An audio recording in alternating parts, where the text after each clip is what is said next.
Baik, Bapak dan Ibu sekalian, bismillahirrahmanirrahim.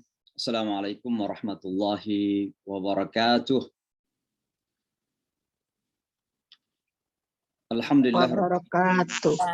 alladzi anzala ala 'abdihi al-kitaba wa lam yaj'al lahu 'iwaja qayyiman liyunzira ba'san shadidan min ladun wa yubashshiral mu'minina alladhina ya'maluna as-salihat anna lahum ajran hasana makithina fihi abada. Asyhadu an la ilaha illallah wahdahu la syarika lah wa asyhadu anna Muhammadan 'abduhu wa rasuluh. Allahumma salli wa sallim wa barik ala rasulina wa habibina wa syafi'ina wa maulana Muhammad wa ala alihi wa sahbihi wa kulli man tabi'a hudahu wa istamsaka bi sunnatihi ila yaumiddin, amma ba'd. Subhanaka la ilma lana illa ma 'allamtana innaka antal alimul hakim. Allahumma 'allimna ma yanfa'una wanfa'na bima 'allamtana. Allahumma arzuqna fahma ووفقنا للعمل به رب العالمين. رب اشرح لي صدري ويسر لي أمري واحلل عقدة من لساني يفقهوا قولي. Alhamdulillah, Bapak dan Ibu, puji syukur kita senantiasa setiap saat, kapan saja dan di mana dan keadaan bagaimanapun, kita sampaikan puji syukur kita kepada Allah Subhanahu wa taala. Rabb kita, pencipta kita, yang mengendalikan segala hal dalam hidup ini, yang menguasai, yang merajai, dan menentukan segala hal. Kita menyampaikan puji syukur karena bagi kita, dengan pandangan iman, segala sesuatu yang terjadi dalam hidup itu pasti ditujukan untuk sebuah kebaikan. Bahkan terkadang ya, pada penilaian kita sebagai manusia begitu sangat pelit, susah, penuh dengan tantangan, rintangan, kesukaran. Tapi terkadang justru di tengah tantangan itu kita bisa menemukan kemanisan, keindahan. Kemarin pagi saya kebetulan ada salah satu tugasnya itu sebagai chaplain, spiritual caretaker istilahnya kalau di sini, memberikan pelayanan spiritual salah satunya kepada para pasien di beberapa rumah sakit di kota New York. Jadi kalau ada yang membutuhkan, biasanya kita diminta. Nah, kemarin saya bertemu dengan satu pasien yang sudah di rumah sakit berbulan-bulan. Dan beliau itu divonis ya oleh para dokter bahwa tidak mungkin lagi akan sembuh. Karena menderita kanker darah dan sudah naik ke otaknya. Dan sudah susah untuk ditanganin. Para dokter pun sebenarnya angkat tangan. Beliau selalu masih sadar, sebagai orang yang sakit masih sadar dan masih berkomunikasi, tapi dalam keadaan yang sangat lemah. Pertemuan kami kemarin itu pertemuan yang ketiga kalinya. Lalu biasanya kalau kami datang, saya maksudnya, biasanya hanya memberikan words of motivation, jadi kata-kata yang memotivasi lah. Yang memberikan motivasi, ya, memberikan harapan, optimisme. Nah, tentu bagi orang-orang yang tidak beriman, ya biasanya kita berikan harapan mudah-mudahan sembuh. Walaupun kenyataannya para dokter sudah mengatakan nggak mungkin sembuh, tapi bagi kita, tetap kita menyampaikan kata-kata harapan itu. Entah kenapa tiba-tiba kemarin itu, ketika saya datang dan mulai berbicara, sayup-sayup saya dengar kata yang mengatakan, dan suaranya udah hampir nggak kedengaran sebenarnya, mengatakan, I want to be Muslim. Saya ingin menjadi seorang Muslim. Dan ini pasien yang sudah sangat sakit. Boleh dikata saya tidak mengistilahkan sakarat ya karena masih bisa berkomunikasi. Tapi sebenarnya dokter menunggu kesepakatan keluarga apakah life support itu akan dicabut. Jadi bantuan pernafasan itu akan dicabut. Nah, ketika saya mendengarkan itu, tidak segera saya menuntun beliau bersyahadat. Karena begini, di kota New York ini terkadang ada sensitivitas juga. Jadi jangan sampai kita dianggap datang ke rumah sakit untuk mengkonversi orang. Untuk sengaja merubah orang dalam beragama dan keyakinan. Nah, tentu kita tidak ingin menimbulkan satu persepsi seperti itu. Maka akhirnya saya mengatakan, "Are you sure? Kamu yakin?" Dia katakan, "Iya, saya yakin." Lalu saya berikan kesempatan 10-15 menit untuk merenung, berpikir. Hal ini saya maksudkan agar keputusan untuk menjadi muslim itu bukan karena saya, bukan karena apapun, tapi karena memang dari dirinya sendiri. 10 menit, 15 menit saya kembali, dan saya tanya, apakah ingin betul masuk Islam? Dan alhamdulillah, saudara kita ini, kebetulan namanya saya tidak ingin sebut karena privasi di Amerika itu terjaga. Jadi tidak boleh kita mengekspos tanpa seizin orang. Maka saya membimbing beliau bersyahadat dan beliau masuk muslim, alhamdulillah sejak kemarin. Dan tadi pagi saya berkunjung kepada beliau, saya tanya, gimana keadaannya? Beliau mengatakan, pertama dia mengatakan I'm okay, saya okay, tapi kemudian tiba-tiba mengatakan saya nampaknya ya antara di sini dan sana, itu dalam istilah dia, between here and there. Dari antara sini dan sana, mungkin antara dunia dan kematian lah, kira-kira begitu. Nah, poin yang saya ingin sampaikan adalah dalam keadaan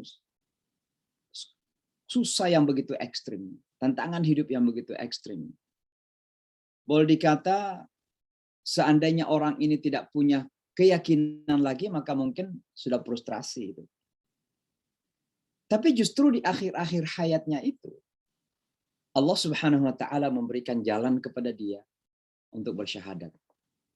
Dan ini adalah sebuah kenikmatan yang luar biasa dalam kehidupan seseorang. Kita yang sehat ini belum tentu bisa bersyahadat di akhir hayat kita. Kata Rasulullah sallallahu alaihi wasallam, "Man kana akhiru kalamihi la ilaha illallah, dakhala al-jannah." Siapa yang nanti di akhir hidupnya itu ucapan terakhirnya adalah la ilaha illallah, maka insya Allah dia masuk surga, kata Rasulullah SAW. Maka kita doakan teman kita ini, mudah-mudahan Allah masih intervensi dan memberikan kesehatan. Tapi kalaupun tidak, maka kita doakan mudah-mudahan hatinya istiqamah, diterima oleh Allah. Dan kalau harus kembali kepada Allah, mudah-mudahan kembali kepada Allah dalam keadaan dirahmati dan husnul khatimah. Bapak dan Ibu, kita memasuki pelajaran kita, surah Al-Baqarah. Oh ini kok yang keluar lain ya, qalatil yahudu ya. Surah Al-Baqarah ayat 112. Apa 112 apa 113 ya, apa saya salah tulis gitu. Saya pastikan dulu. Yang pasti malam ini memang benar ayatnya, cuma nomor ayat barangkali jangan-jangan salah tulis ya. Saya pastikan dulu.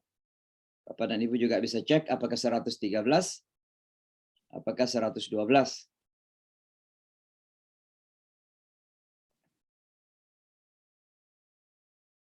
Ya, benar 113 harusnya. Jadi Al-Baqarah ayat 113 bukan ayat 112 ya.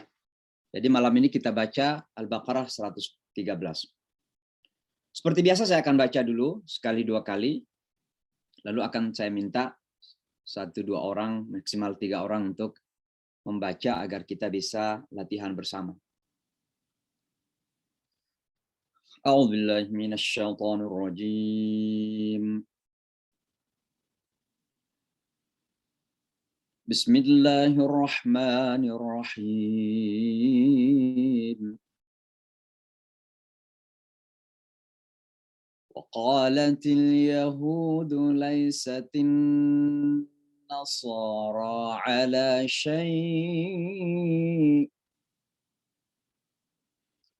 وقالت النصارى ليست اليهود على شيء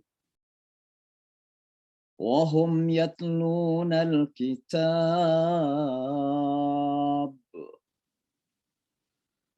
كذلك قال الذين لا يعلمون مثل قولهم فالله يحكم بينهم يوم القيامة فيما كانوا فيه يختلفون. Okay. Sekali lagi. وقالت اليهود ليست النصارى على شيء وقالت النصارى ليست اليهود على شيء وقالت النصارى ليست اليهود على شيء وهم يتلون الكتاب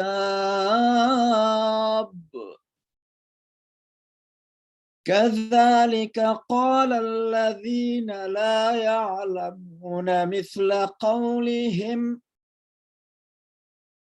والله يحكم بينهم يوم القيامة فيما كانوا فيه يختلفون. Shadaqallahul azim. Ya, siapa dulu? Pak Syams, silakan. Oh iya, sebentar, saya benarkan untuk. Ya, silakan di-unmute.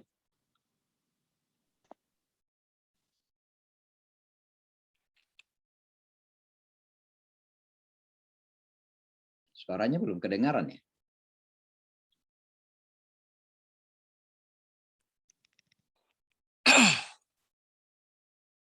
Syam, suaranya nggak kedengaran ya? Nggak tahu kenapa. Padahal sudah unmute ya.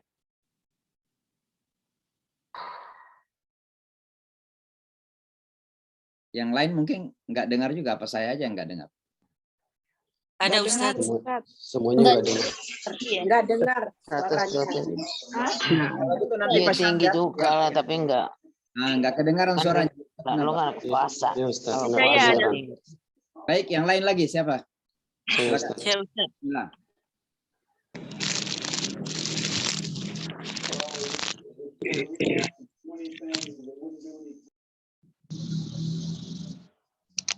Siapa yang mau baca? Saya, Ustaz. Ya, langsung aja.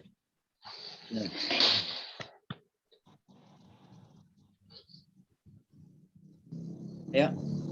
أعوذ بالله من الشيطان الرجيم بسم الله الرحمن الرحيم وقالت اليهود ليست النصارى على شيء وقالت النصارى ليست اليهود على شيء وهم يتلون الكتاب كذلك قال الذين لا يعلمون مثل قولهم فالله يحكم بينهم يوم القيامة فيما كانوا فيه يختلفون. Jazakallah khair. Sadaqallahul azim. Siapa lagi? Satu orang? Saya Ustaz. Bismillah. أعوذ بالله من الشيطان الرجيم وقالت اليهود ليست النصارى على شيء وقالت النصارى ليست اليهود على شيء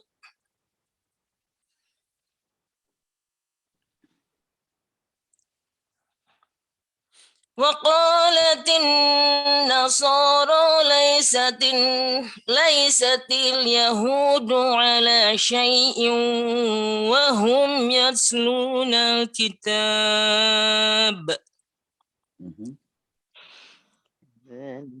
ذلك قال الذين لا يعلمون مثل قولهم فالله يحكم بينهم يوم القيامة فيما كانوا فيه يختلفون. Sadaqallah. Alhamdulillah. Saya kira cukup ya. Jadi intinya bagaimana agar kita bisa saling mengoreksi. Ya. Saya kira untuk bisa membaca Al-Quran secara baik ya, memang pertama diperlukan pembiasaan. Makanya kalau membaca Al-Quran, kalau memungkinkan dengan suara. Jadi seolah-olah kita mengoreksi diri sendiri, kita mendengarkan gitu. Walaupun tidak ada salahnya membaca Al-Quran dalam hati. Tapi dengan suara itu berarti kita belajar untuk mendengarkan cara bacaan kita. Dan kalau seandainya kita itu sudah terbiasa membaca secara benar, di saat kita membaca dan salah, itu pasti kita akan merasa aneh sendiri. Pasti ada sesuatu yang salah. Ya. Karena kita sudah menjadi tabiat kita untuk membaca secara benar.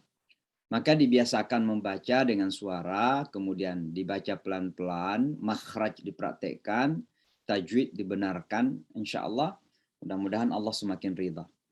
Baik Bapak dan Ibu sekalian, ada beberapa huruf yang perlu untuk kita latihan sebagai orang Indonesia.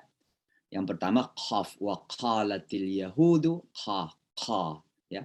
Jadi kayak tenggorokan di dalam kemudian didorong pakai udara, qa. Ya. Wa qalatil yahudu laisatin nasara ala syai' wa qalatin nasara, ya, qaf. Yang kemudian yang kedua adalah sad, laisatin nasara, sa. Wa qalatil yahudu laisatin nasara, sara ala syai' وقالت النصارى ya, sad itu yang kedua ya. Kemudian yang ketiga ala syai وقالت اليهود ليست النصارى على syai ya, itu yang ketiga ya. Keempat syai ala syai sya itu latihan ya supaya terbiasa. Kemudian ya, zal kadzalika qala allazina kadzalika qala allazina la ya. Lalu kemudian sa. Jadi penempatan lidah itu hampir sama, tapi kalau za dengan lembut, za. Kalau sa ya kayak digigit dan didorong pakai udara keras, sa. Ya, sa. Za, sa, ya. Kadzalika qala alladzina la ya'lamuna mithla qawlihim, ya. Itu sa. Kemudian ha. Fallahu yahkumu bainahum yawmal qiyamah. Yahkumu, ha ya. Kemudian yang terakhir kha ya. Fallahu yahkumu bainahum yawmal qiyamati fima kanu fihi yakhtalifun kha ya, kha ya. Itulah beberapa huruf ya, kita sebagai orang Indonesia harus latihan ya, karena kita sadari bahwa Al-Quran ini untuk semua dan semua bisa insya Allah, tapi kita memerlukan ekstra latihan. Dan percayalah Allah Maha Adil, kita sebagai non-Arab kalau kita latihan dan bisa membaca Al-Quran sama dengan orang Arab, bahkan kadang lebih baik dari orang Arab, maka pasti pahala kita lebih besar. Karena disitulah keadilan Allah Subhanahu wa Ta'ala. Baik, kita memasuki latihan tajwid ya. Tidak ada hukum yang saya berikan karena saya kira hukum tajwid rata-rata kita sudah pelajarin. Jadi kita praktek saja ya. Ada beberapa hukum tajwid yang ingin kita praktekkan pada ayat ini. Yang pertama ada namanya gunnah. Ketika nun atau mim tasydid, maka itu namanya gunnah, dibaca mendengung ya. Di sini ada kata laisatin nasara ya. Wa qalatil yahudu laisatin nasara. Ya, nah ya, itu namanya gunnah ya. Lalu kemudian ada syai'in ya. Ada tanwin ketemu dengan wa. Nah, itu namanya idgham bi gunnah ya. Syai'in wa qalatin nasara laisatil yahudu ala syai'in. Jadi suara n masuk ke waw. Syai'in ya. Lalu ada yang ketiga hum ya. Ada mim ketemu ya. Wa hum yat ya. Itu namanya izhar mimi. Jadi cara membaca m wa hum itu jelas. Wa hum yat wa hum ya. Jadi sebut kata m hum lalu pindah langsung ke ya. Wa hum yatlunal kitab. Wa hum yatluna ya. Lalu yang terakhir ada kata Allah. Itu namanya lafzul jalalah dalam bahasa Arab. Lafzul jalalah, kata Allah. Hukumnya dua saja. Ada yang dibaca tebal, ada yang dibaca tipis. Kapan dibaca tebal? Kalau kata Allah itu didahului oleh baris fathah atau dhammah. Jadi misalnya di sini fathah, fa, itu kan fathah. Maka bacanya apa? Fallah, tebal ya, dibaca tebal. Fallahu yahkumu bainahum yaumal qiyamah. Fallah ya. Jadi jangan dibaca fallah ya, tebal. Kenapa? Karena kata Allah didahului dengan huruf yang berbaris fathah, maka dibaca tebal ya. Itu beberapa tajwid ya, mudah-mudahan kalau kita baca ayat ini bisa kita praktekkan. Ya. Lalu kita pindah kepada makna kata, arti kata. Waqalat, dan telah berkata. Ya. Al-Yahudu, orang Yahudi. Laisat, bukan atau tidak. An-Nasara, orang-orang Nasrani. Ala, atas, syai'in, sesuatu. Waqalat, diulangi lagi, dan telah berkata, An-Nasara, orang-orang Nasrani, laisat, bukan atau tidak, Al-Yahudu, orang-orang Yahudi, ala, atas, syai', sesuatu. Jadi ini diulangin ya. Wahum, dan mereka, yatluna, membaca, al-kitabah, kitab, atau kitab suci. Kadzalika, demikianlah, qala, telah berkata, alladzina, orang-orang yang la ya'lamuna, mereka tidak tahu, mithla, seperti qaulihim, perkataan mereka. Fallahu, maka Allah, yahkumu, menghakimi atau memutuskan. Atau yahkumu bisa juga berarti memerintah ya. Yahkumu, menghakimi, memutuskan atau memerintah. Yahkumu. Bainahum, di antara mereka, yauma, pada hari al-qiyamah, kiamat, fima, tentang apa, kanu, yang mereka telah, fihi, padanya, yakhtalifun, mereka berselisih, berbeda. Ya. Nah itu arti kata per kata ya. Jadi kalau kita kembali kepada ayat tadi, anggaplah kita nggak membaca Indonesia di sini. Wa qalatil yahudu, dan orang-orang Yahudi berkata, laisatin nasara, tidak ada apa-apanya orang Nasrani ala syai', atas sesuatu. Ya. Wa qalatin nasara, dan orang-orang Nasrani berkata, laisatil yahudu, tidaklah Yahudi itu ala syai'in, atas sesuatu. Wa hum yatlunal kitab, dan mereka membaca Alkitab.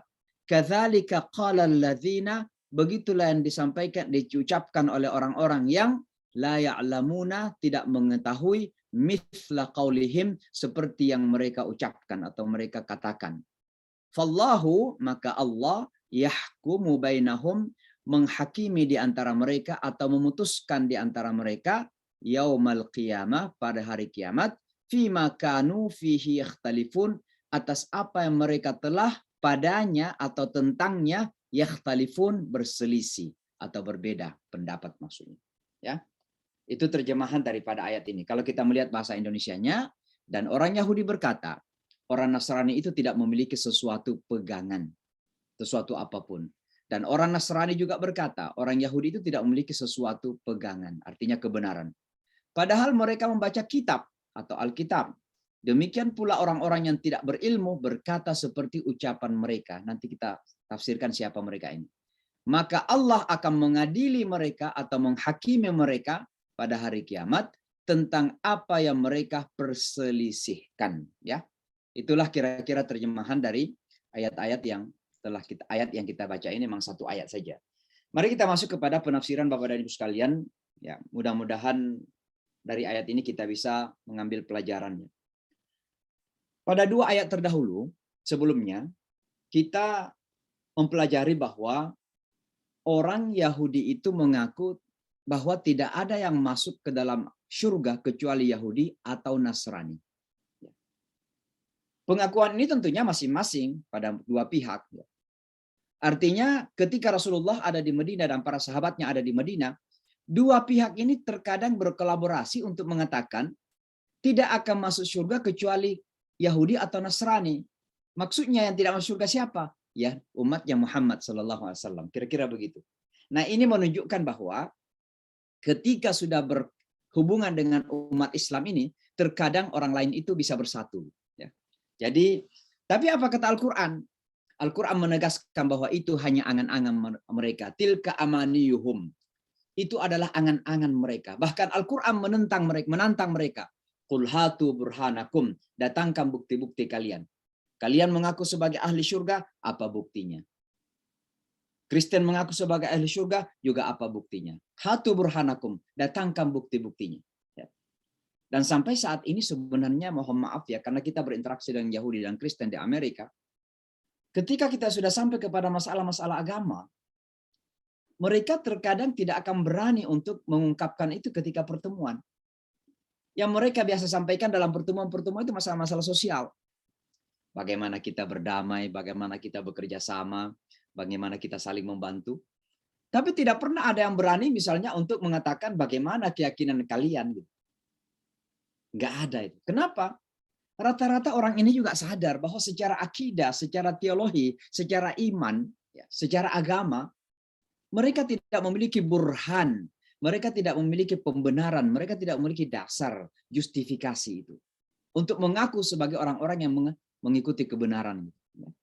Sangat rapuh sekali. Dan Al-Quran sendiri mengatakan bahwa mereka sebenarnya dalam keyakinan mereka sangat rapuh. Beda dengan keyakinan orang Islam ini. Kenapa? Orang Islam itu keyakinannya kasyajaratin thayyibah asluha tsabitun. Seperti pohon yang sehat, yang kuat, akarnya menghunjam ke dalam tanah. Sangat dalam keyakinan kita itu. Maka orang beriman itu keyakinannya nggak bisa diganggu-gugat gitu. Ya. Sehingga sering kita mengatakan ya, sekuat apapun misionari, ya, kalau sekiranya umat ini imannya kuat, insya Allah tidak akan goyah. Gitu. Sayang sekali bahwa umat kita memang sedang mengalami krisis iman. Gitu. Sehingga iming-iming uang, iming-iming ekonomi, iming-iming Indomie, beras, terkadang justru menjadikan iman kita goyah. Dan itu pertanda bahwa iman kita nggak kuat. Tapi kalau iman kita kuat, kalau dalam istilah bahasa Al-Quran, asluha tsabitun. Akarnya menghunjam kuat ke dalam tanah. Tidak akan goyah dengan terpaan angin pun.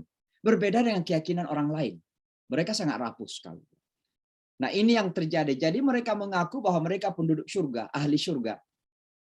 Kristen mengaku, Yahudi mengaku.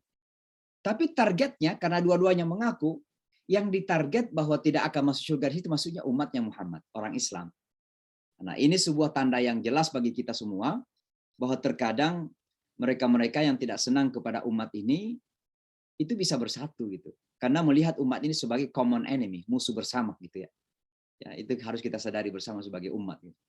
Sayang sekali bahwa umat ini terkadang tidak sadar bahwa betapa banyak manusia di luar sana ini sedang berkolaborasi, sedang bekerja sama, sedang membangun ya persatuan, kesatuan demi melawan kebenaran yang diyakini oleh umat ini.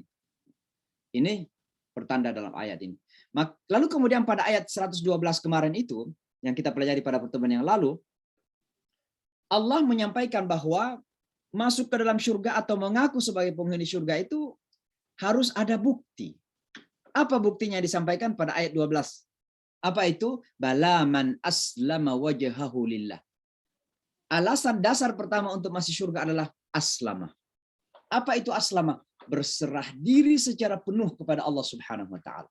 Secara akidah kita berserah diri kepada Allah Subhanahu wa taala. Kita menundukkan wajah kita kepada Allah Subhanahu wa taala. Taat kepada Allah Subhanahu wa taala. Itu namanya aslama. Dan yang kedua adalah bala man aslama wa huwa muhsin. Apa itu ihsan?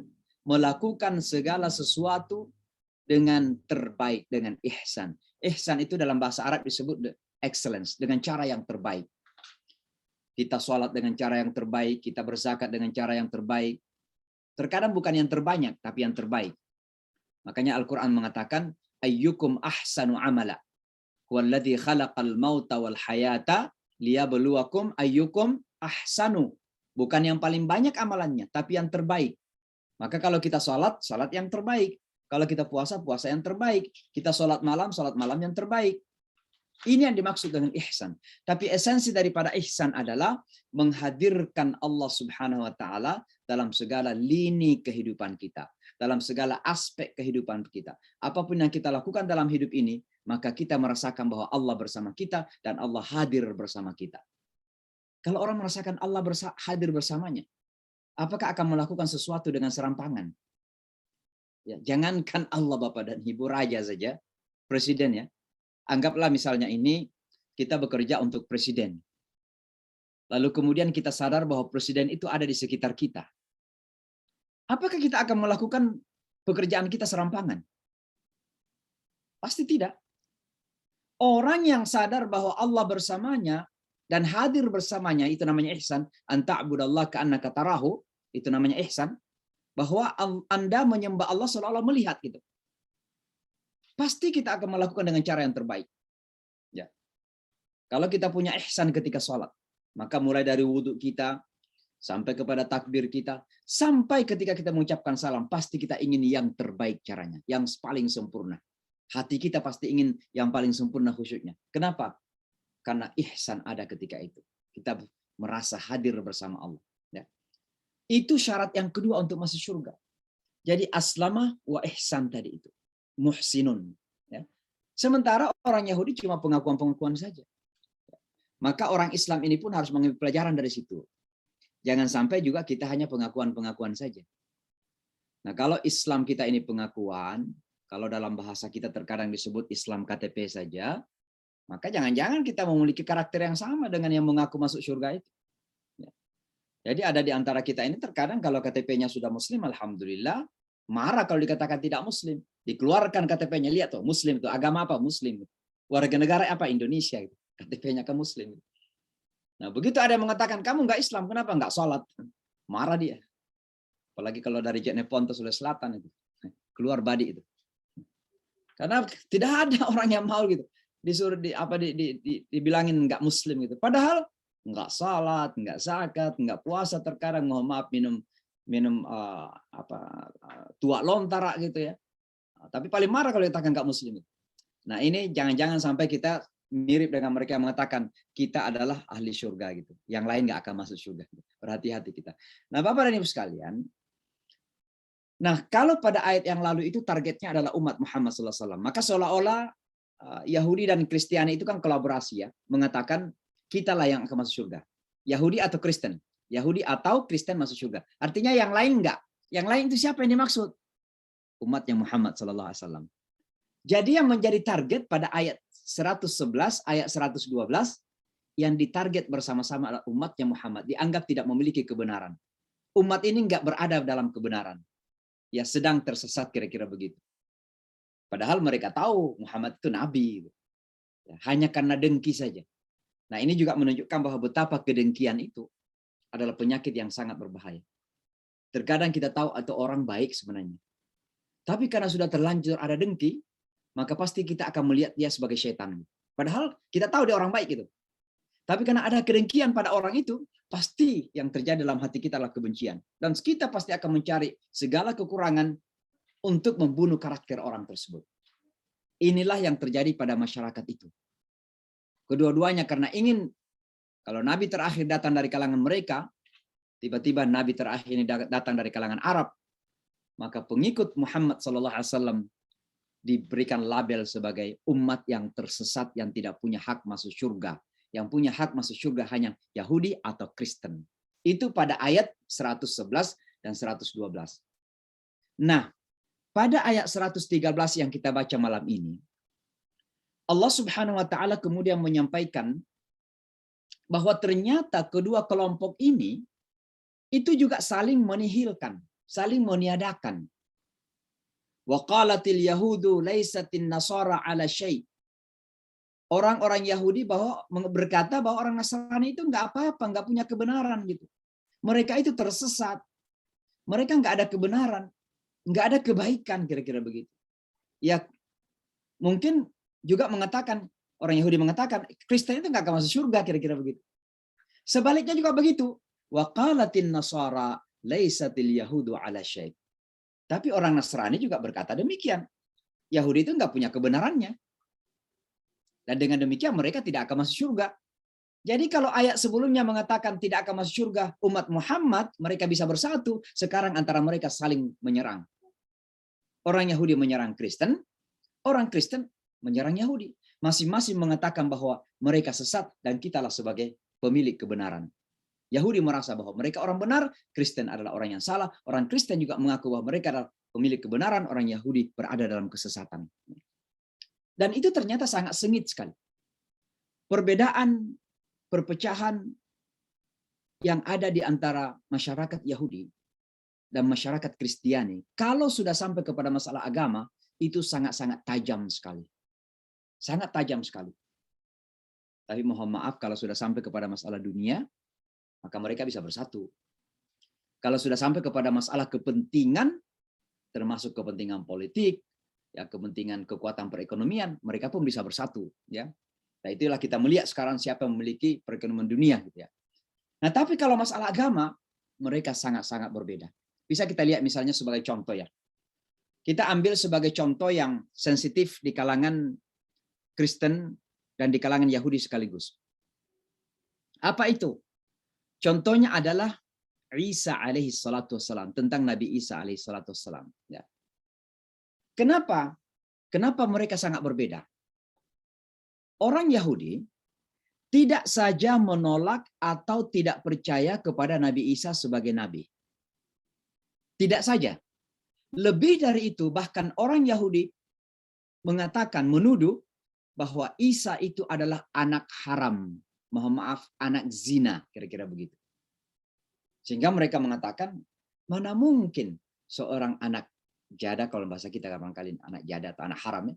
Mana mungkin seorang anak haram, anak zina yang akan menjadi nabi, kira-kira begitu. Itu tuduhan orang Yahudi.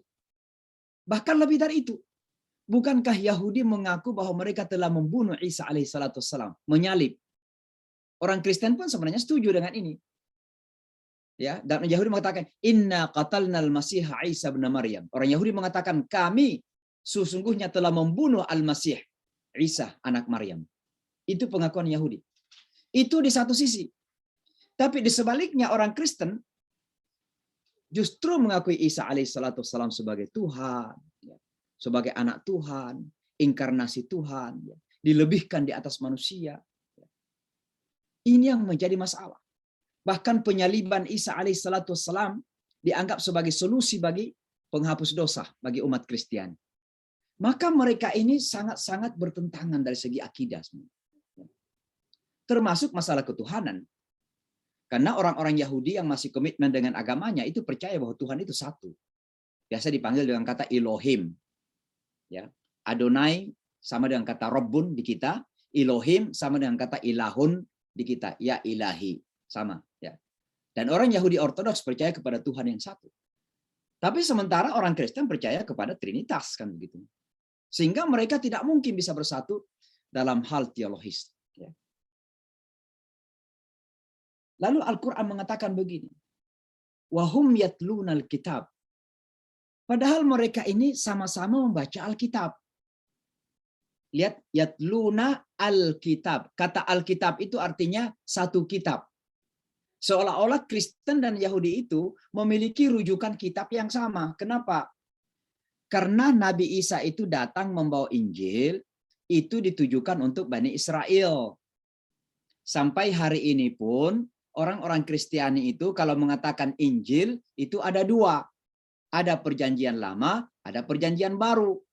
Perjanjian lama itu ada dua. Ada Taurat, ada Zabur.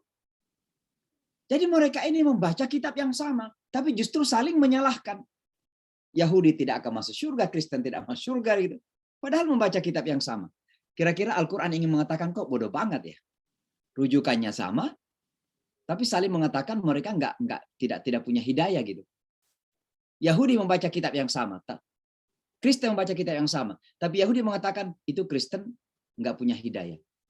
Yahudi baca kitab yang sama, tapi Kristen mengatakan itu Yahudi nggak punya hidayah. Padahal sumbernya sama, kitabnya sama. Al-Quran ingin mengatakan kok bodoh banget kira-kira begitu. Walaupun itu kan kata saya yang kasar gitu. Al-Quran nggak mengatakan seperti itu. Tapi kata saya yang kasar mengatakan kok bodoh banget gitu. Rujukannya sama, tapi sama-sama menyalahkan gitu ya. Nah gitu. Wahum yatlunal kitab. Lalu kemudian Bapak dan Ibu sekalian ya, apa yang dilakukan oleh Yahudi dan Nasrani saling menuduh ini, kemudian juga diambil oleh masyarakat orang Arab yang musyrik ketika itu. Siapa yang dituduh oleh mereka? Umat Muhammad sallallahu alaihi wasallam.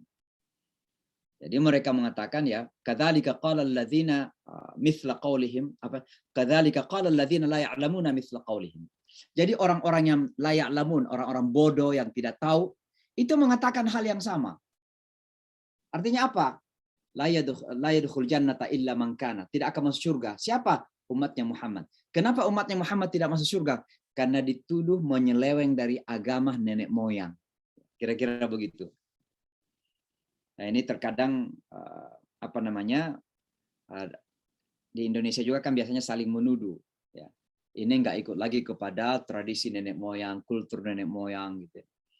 Sehingga terkadang ada yang paling merasa kita yang paling Indonesia, ya, karena kita yang paling ikut kepada kultur dan budaya gitu. Nah, kalau kultur dan budaya itu sejalan dengan akidah dan Islam, alhamdulillah. Tapi kalau kultur dan budaya itu jelas-jelas bertentangan dengan tauhid, ya, bertentangan dengan ketuhanan yang Maha Esa, ya, maka umat Islam harus berani mengatakan bahwa budaya ini ya tidak sejalan lagi kan kira-kira begitu. Dengan segala penghormatan kita begitu. Tapi bukan berarti harus dipaksakan untuk kita terima kalau itu jelas bertentangan dengan akidah, tauhid. Kenapa kita berani mengatakan ditolak budaya yang bertentangan dengan akidah tauhid? Karena itu juga bertentangan dengan Pancasila gitu. Karena Pancasila itu ketuhanan yang Maha Esa, itu mengajarkan keesaan Allah gitu. Keesaan Tuhan.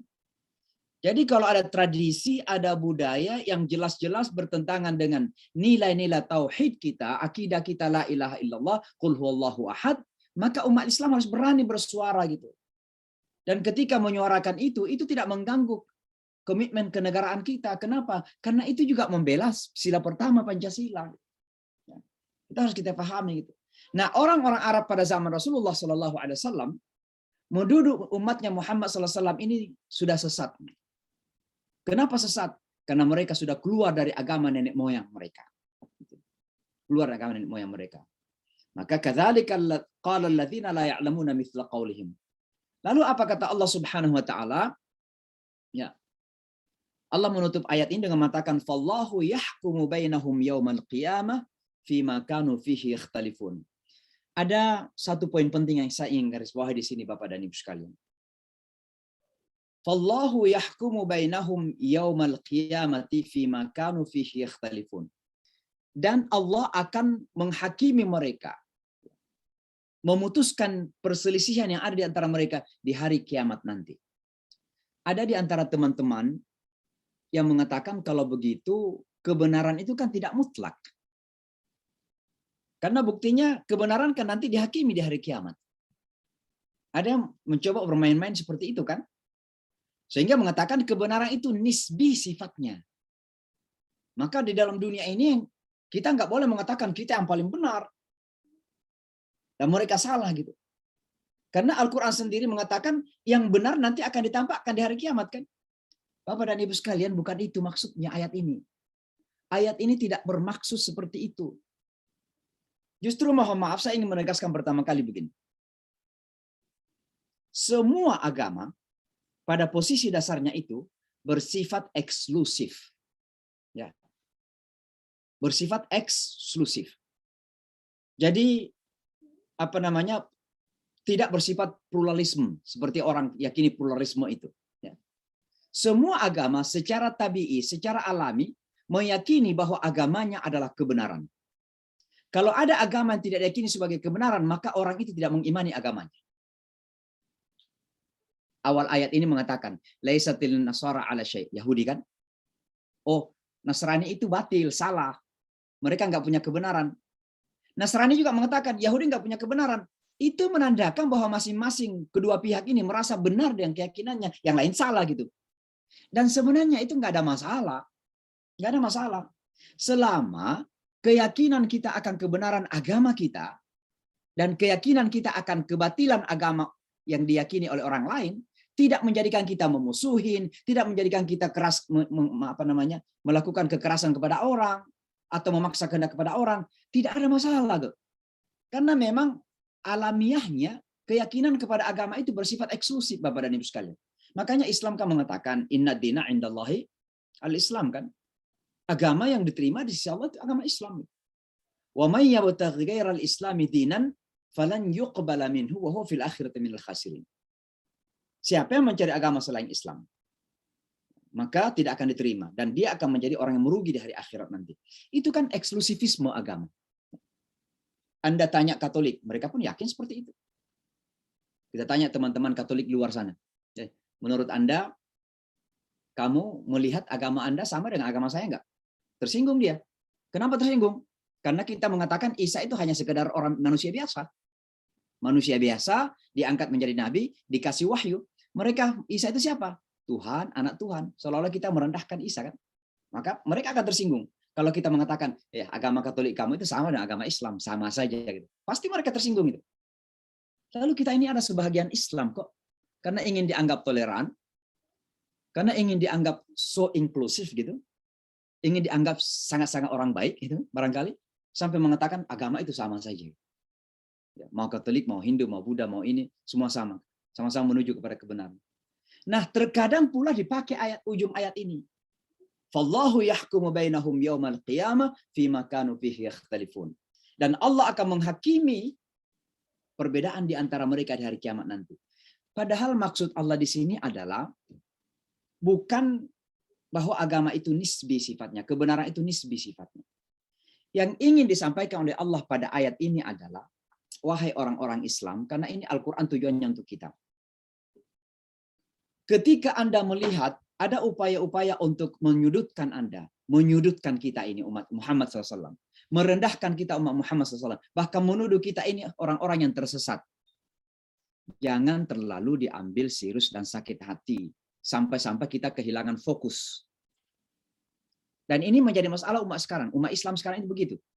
Jadi umat Islam sekarang ini terkadang fokusnya adalah ada pada apa yang orang lain lakukan. Dan kalau ada kesalahan orang lain, begitu cepat kita melompat untuk ingin membela diri. Al-Quran mengingatkan kita bahwa itu enggak melakukan amar ma'ruf, melakukan pembelaan itu wajar. Tapi jangan sampai kita kehilangan fokus. Apa fokus yang dimaksud? Ketika orang lain berusaha untuk merendahkan kita, maka yang harus kita lakukan adalah melihat diri kita. apa yang telah kita lakukan untuk membuktikan bahwa kita adalah orang yang benar dan berada dalam kebenaran. Maka kalau orang lain mengatakan Islam itu kesesatan, Islam itu salah, ayo buktikan dengan kehidupan yang nyata bahwa Islam itu kebenaran, Islam itu kebaikan, Islam itu rahmatan lil alamin, Islam itu kedamaian, Islam itu kemajuan, Islam itu ilmu pengetahuan, Islam itu akal dan logis. Dibuktikan saja. Jadi Allah seolah-olah mengatakan, jangan hilang fokus gitu, karena apa yang orang lain lakukan. Kenapa? Semua ini pada hari akhirat nanti akan terbukti gitu. Bahwa kebatilan pasti akan terbukti karena Allah akan membuka itu di hari akhirat nanti. Mereka mengatakan kamu nggak masuk surga nggak apa-apa. Buktikan saja bahwa kita ahli surga dengan apa? Keimanan yang kuat, akidah yang kokoh, ketaatan kita kepada Allah, akhlak kita kepada manusia. Kita membangun dunia ini sebagai tempat untuk kita hidup bersama dengan nyaman. Kita lakukan saja. Insya Allah pada akhirnya. Kalau tidak di dunia ini, Allahu yahkumu bainahum yaumal qiyamah. Kalau tidak di dunia ini, Allah akan membuka dan membuktikan di hari kiamat nanti. Kira-kira begitu bunyinya. Jadi sekali lagi, jangan ujung ayat ini difahami sebagai pembenaran bahwa kebenaran itu nisbi sifatnya, tidak mutlak. Kebenaran itu mutlak. Bukankah Al-Quran mengatakan al-haqqu min rabbik fala takunanna minal mumtarin? Kebenaran itu yang datang dari Tuhanmu, jangan pernah ragu gitu. Jadi kalau ada orang yang mengatakan kebenaran itu tidak bersifat mutlak, berarti dia ragu dengan kebenaran. Padahal Al-Quran mengatakan la takunanna minal mumtarin. Jangan ragu dengan kebenaran itu. Maka kita mengatakan sebagai orang Islam, keyakinan kita mengatakan bahwa agama yang benar Islam. Walaupun keyakinan kita ini nggak perlu menghina-hina orang, nggak perlu nyakitin orang, nggak perlu nginjak-nginjak orang. Jangan karena kita merasa mewakili kebenaran dan benar, lalu kemudian kita angkuh. Kebenaran dan keangkuhan tidak sejalan. Kebenaran itu menjadikan kita tawadu. Justru semakin menjadi manusia. Dan melihat orang lain juga sebagai manusia. Ini sangat penting kita sadari. Maka sekali lagi, jangan karena keinginan kita dianggap toleran, kemudian kita berusaha menghindar dari kebenaran ini atas nama toleransi, ini yang berbahaya Bapak dan Ibu sekalian. Apalagi kalau mulai dengan secara sistematis bahkan sistemis ya kata-kata radikalisme apa segala macam digaung-gaungkan, maka banyak orang Islam yang berusaha untuk menjadi toleran dengan segala macam ya, terkadang kemudian melabrak kebenaran itu ya. Maka kita harus berhati-hati. Kita ini hidupnya imbang, wasatiyah saja. Kebenaran kita pegangi secara baik, tapi bukan berarti kalau kita memegang kebenaran lalu kemudian kita injak-injak orang, enggak. Kita tak menghormati. Kita tak menghormati. Bagi saudara-saudara yang umat Kristiani, bagi kami, apa yang Anda yakini salah. Tapi kalau Anda meyakini itu, silakan saja. Anda mau beribadah sesuai keyakinan Anda, silakan saja. Itu keyakinan. Kan? Nah, itu sikap kita sebagai orang Islam. Maka toleransi itu ada di situ. Mudah-mudahan Allah Subhanahu wa Ta'ala. Baik Bapak dan Ibu sekalian, kita masuk pada beberapa, hanya 3 poin ya. Saya kira sudah saya singgung tadi ya. Yang pertama, secara alami, saya sudah sampaikan tadi, secara alami semua agama atau yang diakui sebagai agama itu dianggap eksklusif atau benar secara mutlak oleh pemeluknya. Itu alamiahnya seperti itu. Anda tanya orang Yahudi, Anda tanya orang Buddha, Anda tanya orang Hindu, Anda tanya orang Nasrani, agama kamu menurut keyakinan kamu itu yang benar nggak? Mereka mengatakan agama saya yang benar gitu. Sama juga dengan kita orang Islam. Karena alamiahnya itu eksklusif. Maka keimanan kepada agama menjadikan seorang mengakui agamanya sebagai yang benar. Kalau tidak beriman ya jangan diakui kebenaran. Dan Islam ini menuntut kita untuk mengakuinya secara benar 100%. Jadi bukan 99%. Kalau ada halal 100%, jangan mengatakan halal 50%. Sama juga keimanan itu 100%.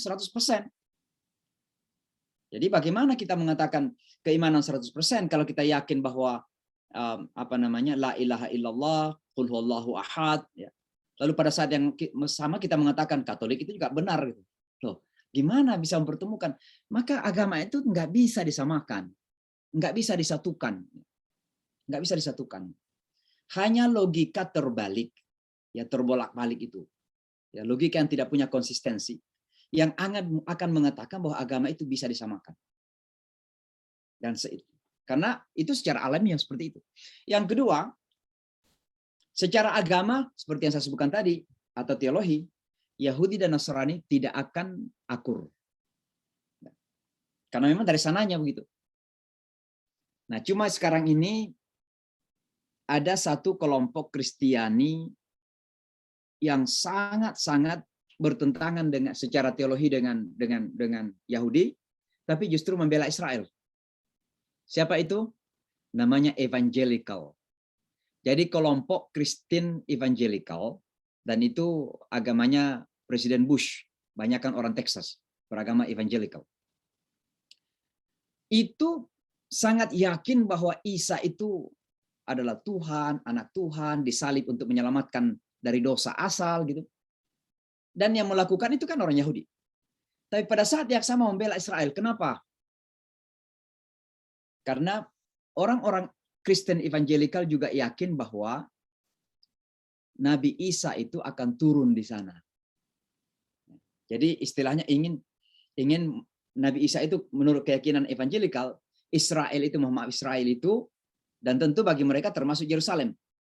Israel itu sudah dipersiapkan sebagai tempat di mana Isa nanti akan datang bagi evangelical. Tapi Yahudi kan nggak yakin dengan Isa gitu. Maka dua-duanya ada istilah Al-Masih. Orang Yahudi itu juga yakin dengan kata Al-Masih, ada Masih Mesaya. Tapi bukan Isa bagi mereka. Sementara orang Kristen, Mesaya itu atau Al-Masih itu Isa gitu. Nah, Israel mempersatukan mereka. Kenapa? Karena menurut evangelical, Isa akan datang di Israel, dalam hal ini termasuk Yerusalem, dan orang Yahudi tentu mengatakan bahwa Israel adalah bumi mereka, tanah mereka, itulah negara terakhir mereka untuk mempertahankan kehidupan mereka. Maka evangelical dan Yahudi, walaupun secara teologis sangat bertentangan, tapi demi Israel mereka bisa bersatu. Demi Israel mereka bisa bersatu. Dan disinilah kemudian terkadang umat Islam dilihat sebagai musuh bersama gitu. Nah, yang menjadi masalah ya sekarang ini kan banyak mulai ada orang Islam yang damai, bergabung ya, menandatangani persetujuan diplomasi dan sebagainya. Ini yang jadi masalah juga ya. Nah, itu yang kedua Bapak Ibu sekalian. Jadi Yahudi Nasrani secara teologis sangat berbeda, tidak akan pernah akur. Justru Islam sebenarnya, Islam hadir untuk menjadi jalan tengah. Makanya Islam itu selalu wasatiyah di situ. Jalan tengah maksudnya apa? Ambil contoh sebagai Isa ya. Orang Yahudi menuduh Isa sebagai anak haram dan tidak mengimani Isa. Orang Kristen sebaliknya menjadikan Isa sangat terhormat kayak Tuhan gitu, bahkan anak Tuhan. Orang Islam lah yang kemudian mengembalikan pada proporsi yang benar. Di satu sisi kita melihat Isa itu adalah seorang manusia yang sangat agung, bahkan Nabi Ulul Azam ya, diberikan kitab suci, diangkat menjadi nabi, dilahirkan secara miracle, secara mukjizat tanpa ayah. Dan akan datang di hari akhirat nanti untuk memberikan tuntunan kepada umatnya mengikut kepada Muhammad sallallahu alaihi wasallam. Itu keyakinan kita bahwa Masih alaihi salatu wasallam akan datang. Maka Islam itu adalah agama sebenarnya yang bisa mempersatukan ini dari dua kelompok yang sangat berbeda ini. Sayang terkadang justru Islam ini lihat sebagai musuh bersama gitu. Nah, ini merupakan apa ya? Tantangan bagi kita umat Islam untuk bisa membuktikan bahwa kita itu hadir sebagai pemersatu semua. Tapi untuk bersatu ya ikut kepada teori ajaran Islam ini. Apa itu? Wasatiyah tadi itu, mengumpulkan semuanya. Nah, itu yang kedua pelajaran penting yang kita pelajari ya. Yang ketiga, walaupun keduanya secara teologis paradoks dan saling meniadakan, bahwa tidak akan masuk surga kecuali Yahudi, Kristen mengatakan tidak akan masuk surga kecuali Kristen, tapi mereka bisa disatukan dengan kepentingan dunia. Mau contoh? Contoh yang terdekat Ukraina sekarang ini. Kenapa Ukraina? Karena Bapak dan Ibu sekalian, Ukraina itu oleh sebahagian, dan saya kira mulai mayoritas ya, ini agak sensitif, tapi nggak apa-apa saya sampaikan. Ukraina itu adalah salah satu negara yang dianggap sebagai negara yang sangat Yahudi sekali. Ya, presidennya itu Yahudi, Zelensky itu Yahudi, dan di sana itu ada monumen Holocaust ya, yang sudah dihancurkan sama Putin baru kemarin. Nah sekarang orang-orang Yahudi dan orang-orang Nasrani yang diwakili oleh Amerika dan Barat ini bersatu gitu. Untuk apa? Melawan Rusia. Kita nggak membela Rusia. Tapi saya hanya ingin menyampaikan bahwa inginnya Barat menjadikan Ukraina sebagai bagian dari NATO dan Uni Eropa, dan Ukraina ingin menjadi anggota Uni Eropa, tidak lain adalah karena bisa bersatu gitu dalam kepentingan dunia itu. Walaupun secara teologi mereka sangat paradoks, mereka saling bertolak belakang. Kristen dan Yahudi nggak bisa bersatu secara teologi. Tapi ketika sudah sampai kepada kepentingan dunia, maka mereka akan saling membela. Nah, itu kita lihat sekarang contohnya di Ukraina. Benar tidaknya orang-orang Chechnya ikut membantu Rusia, Allahu a'lam bissawab, tapi boleh jadi ini akan menjadi salah satu alasan lagi bahwa Islam akan dilihat sebagai musuh bersama di situ. Mudah-mudahan tidak, maksud saya. Tapi boleh jadi itu akan menjadi alasan di kemudian hari. Apalagi pidato kemarin, pidato siapa presiden Ukraina ini, ya sudah menyebut Holocaust, sudah menyebut Yahudi, bahkan menyuruhkan seluruh Yahudi seluruh dunia harus bersuara, harus menyuarakan kepentingan Ukraina. Nah, sementara Chechnya membantu Rusia, ya, karena memang sudah ada perjanjian, dan orang Islam itu kalau sudah berjanji pasti akan dipegangi janjinya. Walladzina ahadu di surah Al-Mu'minun itu, kalau mereka berjanji, mereka punya agreement, kontrak, maka mereka akan penuhi itu. Maka orang-orang Chechnya itu sudah ada perjanjian dengan pemerintah Rusia bahwa mereka saling membantu dan saling membela. Sehingga sekarang ini wajar kalau kita melihat ya bahwa ada pasukan Chechnya ikut membantu tentara Rusia. Ya. Pertama tentu bukan karena agamanya ya, tapi karena memang ada perjanjian antara dua negara itu. Ya.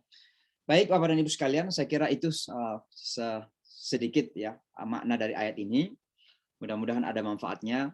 Kalau saya ingin mengambil kesimpulan yang terpenting adalah ayat ini memberikan pelajaran penting bagi kita bahwa agama itu secara alami bersifat eksklusif. Ya. Jadi wajar kalau masing-masing pemeluk agama mengakui agamanya sebagai kebenaran mutlak. Ya, jadi jangan diakui agama Islam ini kebenaran yang nihil, yang nisbi gitu. Kalau ada orang Islam yang meyakini Islam ini sebagai kebenaran yang bersifat nisbi, mohon maaf, pergi dulu ke bengkel iman, bengkel hati, imannya ada masalah. Ya. Jadi Islam harus diyakini sebagai agama kebenaran mutlak. Dan itu tidak akan mengganggu hubungan kita dengan orang lain. Kenapa tidak akan mengganggu? Karena mereka juga yakin seperti itu. Dan keyakinan yang berbeda ini tidak akan saling mengganggu selama kita sadar bahwa kita masih manusia sama-sama. Kita masing-masing ingin makan, sama-sama ingin makan, sama-sama ingin istirahat, sama-sama ingin damai, sama-sama ingin keadilan. Itulah yang kita kerjakan bersama, tapi bukan menyatukan keyakinan. Kita bisa bersama-sama untuk membangun perekonomian, membangun pendidikan. Tapi jangan kemudian keyakinan itu disatukan, karena itu yang menjadi masalah. Jadi sekali lagi, agama itu secara tabiat, secara alami, bersifat eksklusif. Saya kira begitu Bapak Ibu sekalian. Mudah-mudahan ada manfaatnya. Sampai di sini saya akhiri dan mungkin saya kembalikan kepada Bapak dan Ibu kalau ada yang ingin disampaikan, ingin ditanyakan, silakan. Silakan di-unmute. Saya Ustaz. Ya, silakan. Ya, langsung saja ya. Baik. Ya, Assalamualaikum warahmatullahi wabarakatuh. Assalamualaikum warahmatullahi wabarakatuh. Alhamdulillah, Allahumma shalli ala Muhammad wa ala ali Muhammad. Terima kasih kesempatan yang diberikan. Menarik sekali tadi yang disampaikan Ustadz terkait ayat tadi bahwa agama itu bersifat eksklusif. Apa tadi? Ya, eksklusif. Eksklusif ya. Eksklusif ya. Artinya semua orang harus meyakini bahwa agamanya yang memang paling benar. Ya, benar. Ya, permasalahannya sekarang sudut pandang berbeda. Terkadang orang melihat sejarah bagaimana Rasulullah membangun peradaban di Madinah, itu apakah memang yang dipraktikkan tetap eksklusif atau pluralis atau seperti apa yang di Madinah itu. Sehingga kadang-kadang di kita ini, di negeri kita Indonesia ini semacam kalau saya boleh katakan ya salah persepsi terhadap apa yang dibangun oleh Nabi SAW di Madinah. Padahal kan tetap saja menurut saya pandangan saya bahwa Nabi itu tetap menjadikan agama itu sebagai sesuatu yang eksklusif, sebagai sesuatu kebenaran. Dan urusan keamanan, perdamaian, keadilan, muamalah itu kan memang urusan universal, Ustaz ya. Artinya itu semua adalah kebutuhan dasar manusia. Nah, ini bagaimana meluruskan pemahaman ini dan apa sebenarnya yang dibangun oleh Rasulullah dan terkait dengan agama yang eksklusif tadi, supaya nanti ini bisa kita terapkan dalam kebinekaan, keindonesiaan. Terima kasih Ustaz. Assalamualaikum warahmatullahi wabarakatuh. Saya kira benar ya, apa yang disampaikan tadi itu sudah merupakan penjelasan dan jawaban kepada pertanyaan itu sendiri. Ya, dan ini persis dengan apa yang kita miliki di Indonesia dengan Pancasila dan Undang-Undang Dasar 45 sebenarnya itu mirip-mirip dengan Piagam Madinah di Madinah ketika itu, bahwa secara agama masing-masing meyakini Piagam Madinah sesuai dengan keyakinannya masing-masing.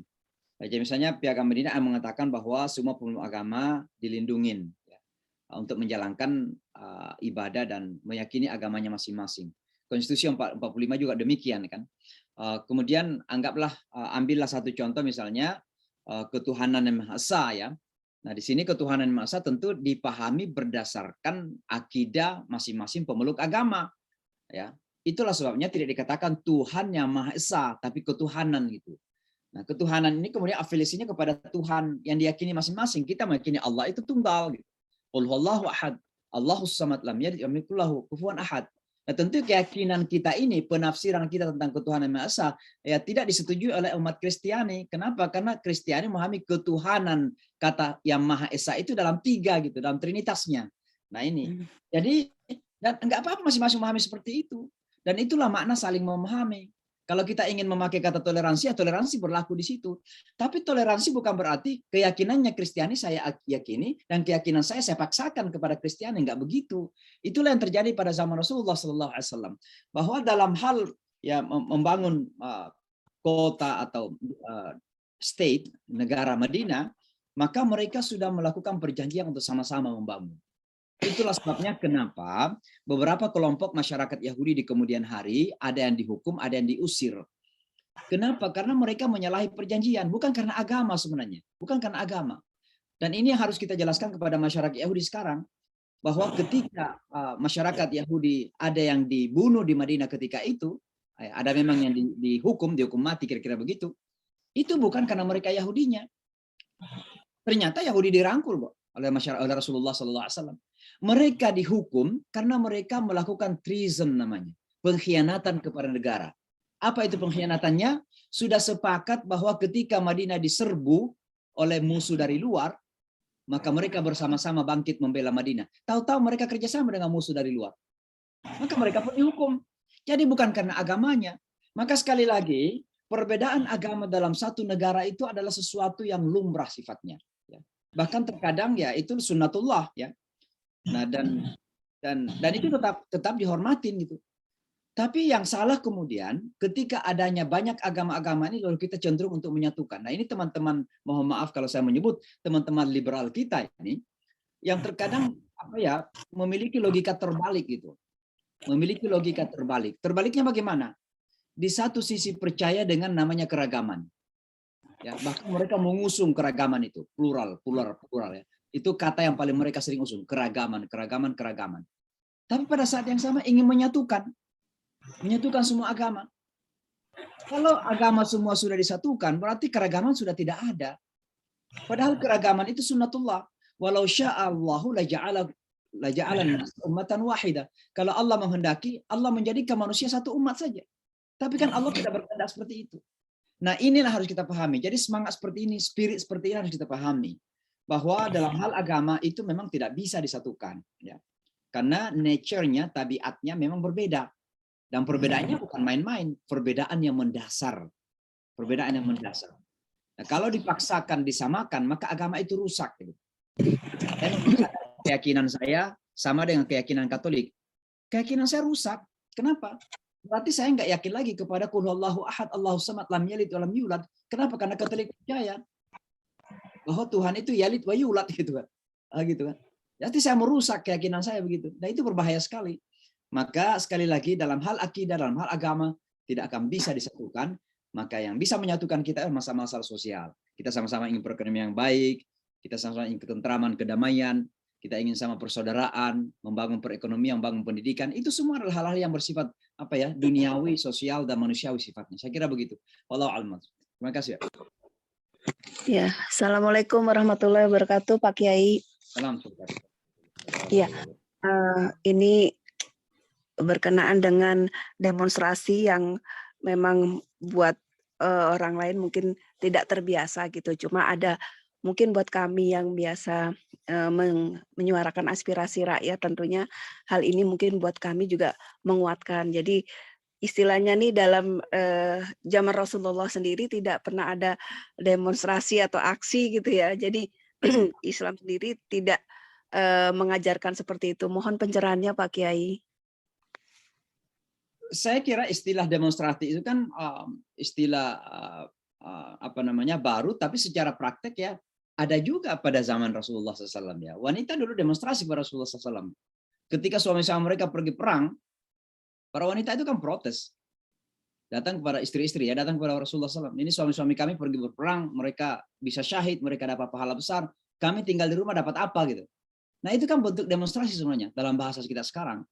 Jadi menyampaikan aspirasi secara terbuka. Ya, secara terbuka.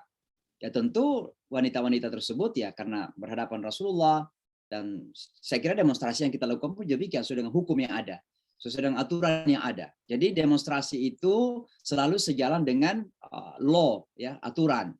Sebab kalau sudah terjadi demonstrasi yang sudah keluar dari nilai-nilai aturan yang ada dan kemudian menjadi kacau, itu sudah menjadi demokrasi namanya. Jadi kita harus berhati-hati juga. Tetap kita mengikut kepada aturan-aturan yang ada. Nah, pada saat yang sama, mereka yang didemo, anggaplah saya menyebutkan misalnya pemerintah ya. Pemerintah yang didemo misalnya, apalagi mengaku sebagai pemerintah yang demokratis, itu harus siap itu. Bahkan sebenarnya bukan hanya siap, harus sebenarnya mensyukuri gitu. Kenapa mensyukuri? Karena adanya orang yang mengekspresikan diri walaupun mungkin bagi pemerintah tidak setuju, tidak sejalan, tidak sesuai bagi mereka, bagi pemerintah misalnya, maka itu harus disyukuri. Kenapa? Karena ketika orang masih mengekspresikan diri, itu menunjukkan bahwa demokrasi dalam kehidupan publik kita itu masih hidup. Kalau masyarakat tidak berani lagi atau tidak mau lagi, apatis misalnya, sudah merasa ya udahlah sudah begitu, putus asa itu, berarti demokrasi sudah mati sebenarnya. Ya. Maka yang demonstrasi sadar bahwa ada aturan yang mengikat, jangan sampai keluar dari aturan. Yang di demo juga sadar bahwa itu bagian dari demokrasi, saling mengoreksi di sini. Ya. Maka Abu Bakar radhiyallahu anhu, bahkan Umar radhiyallahu anhu ya, ketika beliau menjadi khalifah mengatakan bahwa kalau Abu Bakar, kalau saya bersalah maka luruskan itu. Ya. Itu bahkan ada seorang sahabat berdiri dan mengangkat pedang. Kalau engkau bersalah saya akan luruskan kamu dengan pedang saya ini. Nah ini kan sebuah keberanian ekspresi gitu. Ya. Padahal ini kita berbicara di abad ke-7 ya. Ya. Kita masih jauh dari abad 20, abad 21. Ya. Tapi itu sudah dilakukan oleh orang-orang Islam. Maka sekali lagi demonstrasi itu jangan menjadi momok yang menakutkan, apalagi dilabel dengan label-label yang terkadang dipaksakan. Ketika orang berdemonstrasi dikatakan bahwa mereka sudah sudah radikal misalnya hanya karena tidak setuju, tidak sefaham gitu, tapi diberikan label-label yang kemudian bisa dipakai sebagai perangkap gitu. Nah ini sangat berbahaya sekali. Tapi pada saat yang sama teman-teman yang berdemonstrasi kita ingatkan juga bahwa dalam semua tatanan kehidupan bermasyarakat itu ada aturan-aturan yang harus kita taatin. Gitu. Maka silahkan berdemonstrasi, tapi sesuai dengan batas-batas aturan yang ada. Gitu. Jangan sampai kemudian menjadi demokrasi, berdemo secara gila gitu, sehingga terjadi pembakaran, pembunuhan, kekerasan dan sebagainya. Itu kita tidak harapkan juga. Wallahu a'lam bishawab. Masih boleh tambah satu, Ustaz? Ya, baik. Afwan, ya. Di NTT ini, Ustaz, khususnya di Kota Kupang sebagai ibu kota provinsinya, ini agak lagi ramai dengan usaha ini, Pak, kuliner khas mereka dalam hal ini yang dijual itu daging itu asap babi itu Pak. Nah, ini umat Islam ini resah, gelisah dengan kondisi ini di mana-mana ada asap kan. Cuma enggak tahu mau ngomong kemana. Sudah pernah juga sampaikan ke pihak pemerintah, tapi ya mereka juga mungkin bingung mau bersikap bagaimana karena mayoritas warga di sini kan memang non-Muslim dan mereka punya usaha itu gitu loh. Nah, ini bagaimana Pak Kiai kita menyikapi ini? Apakah kita menuntut mereka ini untuk bertoleransi terhadap rasa risih yang kita alami, ataukah kita umat Islam yang harus lebih dewasa dan memaklumi bahwa memang itu sudah lahan bisnis mereka? Karena sekarang kalau kita lihat perekonomian itu kita juga yang dominan, sementara mereka sangat kurang dan boleh jadi mereka mengambil langkah itu karena salah satu peluang bagi mereka untuk mengembangkan ekonomi mereka, di mana di sisi lain mereka sudah sangat terjepit ekonominya. Ini pertanyaan dari saya ya, bagaimana kita menyikapi ini? Apakah kita menuntut mereka yang harus bertoleransi, ataukah kita yang justru mengedepankan toleransi dan memaklumi itu? Sekian Ustaz. Assalamualaikum warahmatullahi wabarakatuh. Assalamualaikum warahmatullahi wabarakatuh. Saya kira jangan memakai kata menuntut dulu ya, tapi mungkin kita memakai berdialog, berdiskusi untuk menyampaikan bahwa cara-cara mereka mungkin kalau memang dirasa ada hal-hal yang mengganggu, mungkin bisa kita sampaikan dengan cara yang baik bahwa mungkin boleh nggak dengan cara tidak seperti ini, misalnya membakar di tempat yang jelas orang Islam di sana ada atau bagaimana. Tapi kalau itu masih dalam bentuk bisa ditoleransi oleh orang Islam, ya misalnya mungkin karena hanya asap saja, lalu kemudian ada bau dari sana, mungkin ini bisa kita tanyakan kepada ahli fatwa kita, ya, bisa memfatwakan apakah itu termasuk yang dilarang kalau kita mencium asapnya misalnya kan, karena yang pasti dilarang kan memakan gitu ya. Nah ini mungkin ini sama juga ketika misalnya apakah dilarang memakai sepatu dari kulit babi misalnya, atau ini macam-macam lah nanti ya, karena ini masuk dalam area fatwa ya. Jadi saya tanya apa hukum agamanya ketika misalnya ada orang yang membakar itu lalu kemudian tercium kepada orang Islam yang berdosa gitu. Nah, tapi yang saya ingin sampaikan adalah bahwa disinilah kemudian harus membangun sebuah upaya untuk saling memahami, ya, dan bagaimana kita bisa membangun relasi dengan mereka sehingga bisa mereka memahami bahwa ternyata kita punya sensitivitas juga, ya, ada sensitif gitu dengan hal seperti ini, sehingga mereka juga tahu kalau membakar itu ada tempat-tempat tertentu. Bukan di tempat yang jelas banyak orang Islam yang misalnya berkerumun gitu kan. Nah ini masalah saya memahami sebenarnya. Nah ini sama dengan yang azan ketika saya mengkritik Menteri Agama, sama dengan azan sebenarnya. Jadi bagaimana bisa saling membangun saling pemahaman di sini. Jadi kalau dibuat sebuah aturan berdasarkan bahwa kita merasa tidak enak karena kita mencium misalnya, maka nanti ada juga orang merasa tidak enak itu. Kalau kita sudah merasa tidak enak, nanti pihak lain akan ada juga masa-masa mereka tidak enak. Dan ini misalnya azan ya, ketika kita azan lalu suaranya besar, ada teman-teman misalnya non-muslim merasa terganggu, tidak enak dengan suara azan itu, lalu alasan tidak enak itu yang kemudian menjadikan kita ingin membuat aturan. Gimana kalau ada teman-teman yang di seberang rumah saya misalnya melakukan ibadah dan kedengaran dengan saya dan saya merasa tidak enak. Lalu karena merasa tidak enak, maka saya tuntut kepada Menteri Agama membuat aturan. Ini akan terus-menerus terjadi seperti itu. Maka sebenarnya harus kita bangun adalah bagaimana berkomunikasi, bagaimana membangun relasi, bagaimana saling memahami, dan disitulah kemudian akan tumbuh namanya toleransi itu. Ya, orang yang membakar pasti dia akan punya toleransi. Oh, ada tetangga Muslim saya berhati-hati membakar, jangan sampai kemudian itu kan boleh. Nah, kalau misalnya tetangga yang membakar itu pun sampai kepada kita mencium, kita juga mengatakan mereka mungkin tidak sengaja untuk mendatangkan ciuman baunya itu kepada kita kan. Itulah toleransi yang terjadi gitu. Nah kalau ini bisa kita sadari sebenarnya, maka alangkah indahnya itu. Disitulah indahnya perbedaan-perbedaan, bahkan perbedaan yang mendasar agama pun bisa terjadi, ya indah situ. Karena disitulah saling memahami akan terbangun. Jadi tidak selalu ada aturan-aturan yang kaku yang harus dibuat oleh pemerintah. Sebab kalau itu terjadi, maka akan ada masa terjadi juga tuntutan-tuntutan yang sama. Nah pemerintah akan bingung sendiri nanti. Ya, jadi saya kira begitu Pak, mudah-mudahan bisa Ya. mendekatin kepada tetangga-tetangga, teman-teman, lebih friendly lagi, bersahabat, sehingga Baik. sampaikan bahwa kami orang Islam ini tidak masalah-masalah karena itu Bapak itu adalah bisnis Bapak, itu adalah makanan Bapak, nggak apa-apa gitu ya. Tapi Ya. mungkin bagaimana caranya supaya jangan ada ketersinggungan lah kira-kira begitu. Iya. Siap. Jazakallah khair, Ustaz. Wah, insyaallah. Baik Pak Wanus sekalian, mungkin cukup ya. Sampai ketemu pada Jumat pagi waktu Indonesia yang mendatang dan Kamis malam insyaallah. Mari kita akhiri dengan sama-sama membaca kafaratul majlis. Subhanakallahumma wa bihamdik. Subhanakallahumma wa bihamdik asyhadu an la ilaha illa anta astaghfiruka wa atubu ilaik. Assalamualaikum warahmatullahi wabarakatuh. Jazakallahu khairan Terima kasih Ustaz banyak. atas segala dan Warahmatullahi ilmunya. Jazakumullah khairan Barokah semuanya. Amin Barakallah. Allah.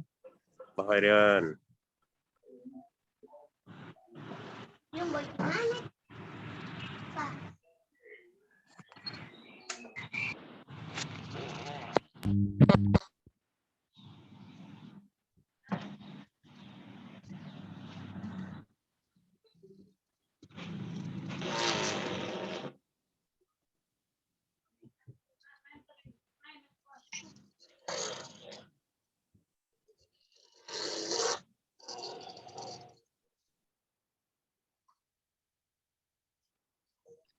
Oke, kita tutup Zoom ya.